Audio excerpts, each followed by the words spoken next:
I invite you to close your eyes if you feel so moved. And the meditation is more of a prayer this morning.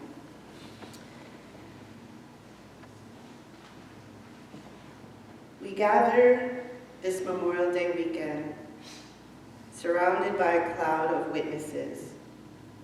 First among them are all those we remember this day who have lost their lives in war. Members of the armed forces, civilians in service, innocent bystanders, children. Those who share our homeland are remembered today in this country, but the ritual is repeated on other days in other countries all over the world. For those among us who loved those lost, as family members or as friends, as they served our homeland, this day is a reminder that mourning and honoring never ends. For their service and their sacrifice, we pause in the silence of memory and respect.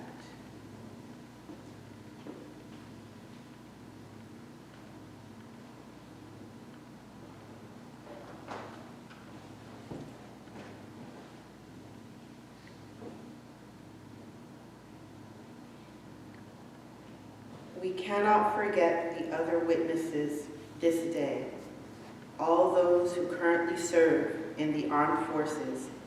We pray for their safe return. We give thanks for all those who returned from service, who know war's aftermath and the toll that it can take on the human heart. Though this Memorial Day is dedicated to those lost in war, all the beloveds we have lost are present to us this day. We hold their names and their faces in our mind's eye.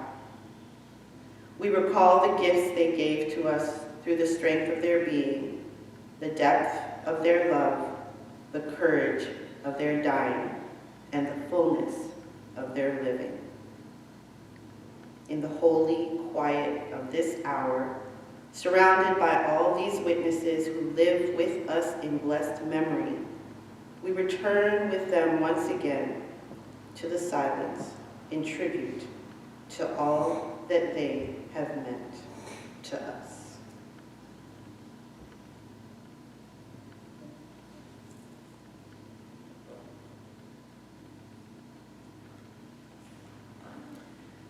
You may open your eyes.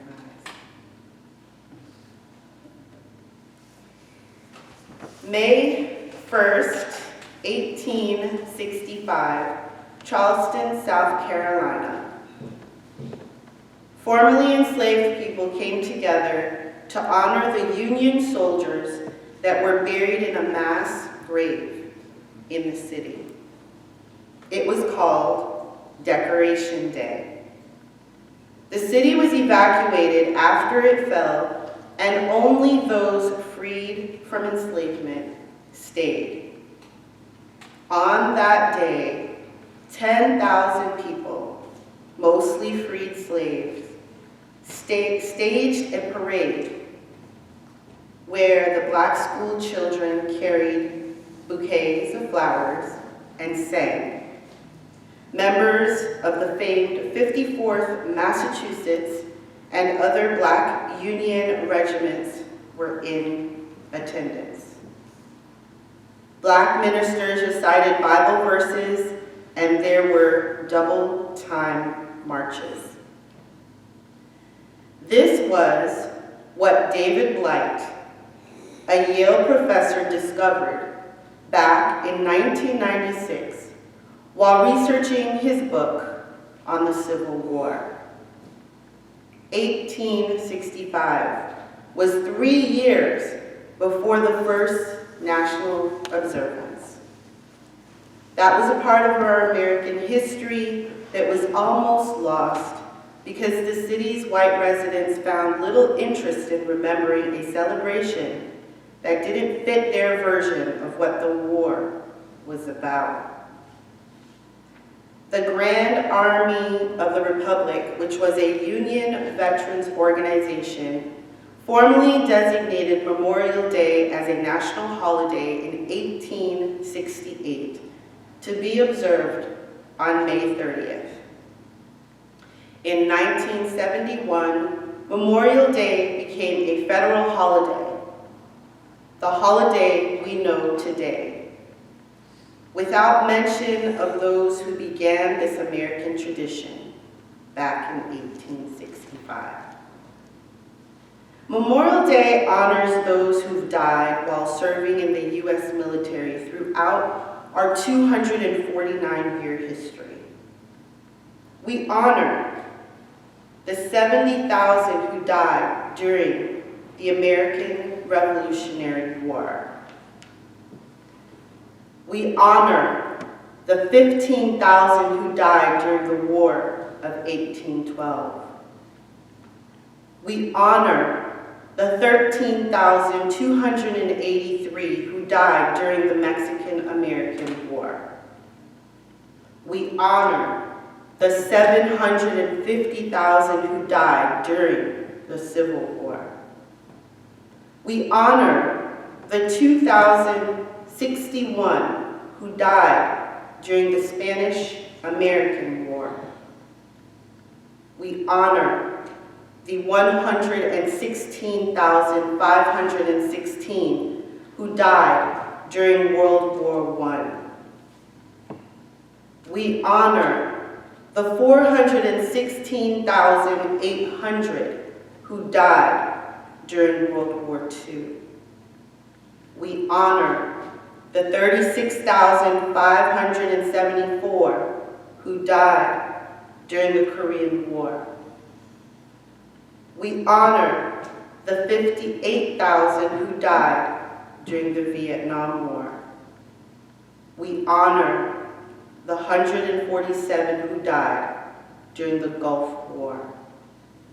We honor the 2,420 who died during the war in Afghanistan. And we honor the 4,419 who died during the Iraq War. Whether we agree with war or not, these people made the ultimate sacrifice for the country and ideals they believed in. They died for freedom from tyranny, freedom from religious persecution, for the freedom of speech, freedom of expression, freedom of the press, freedom to assemble, freedom of association, the right to petition, the right to bear arms, the right to due process of law, the right to a trial, freedom from cruel and unusual punishment, and equality before the law. 1,485,220 people, various races, religions, cultures, and genders died so that we could uphold and continue to strive for our ideals. We decorate their graves, tell their stories, and stop for a full day to honor them. We cannot dishonor them by allowing that all that they died for be systematically dismantled. We cannot say we honor them and allow our neighbors and ourselves to live in fear of what they fought to dismantle or uphold. Our fallen soldiers provide the shoulders we need to step up and fight to maintain the ideals they died to protect. So instead of saying Happy Memorial Day, let's be reverent and honorable.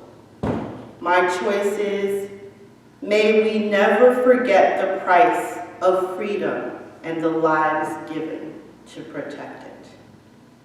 I'm thinking of those who have fallen today, the ancestors who gave their lives for our ideals.